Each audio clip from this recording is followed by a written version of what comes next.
জল ভরা মেঘ ওই দু চোখে দেখতে আমি পেয়েছি, একলা মনে নির্জনেতে তোমার ছবি এঁকেছি। নাম রেখেছি বনলতা যখন দেখেছি, হয়তো বা সেই ক্ষণেই তোমায় ভালোবেসেছি।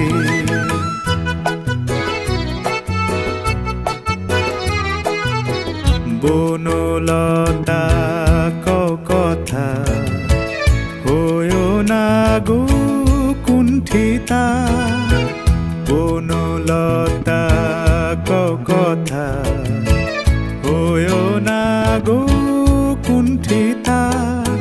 একটি কথাই শুনবো বলে তাই তো কাছে এসেছি, বলবে কি গো আমিও তো তোমায় ভালোবেসেছি। একটি কথাই শুনবো বলে তাই তো কাছে এসেছি,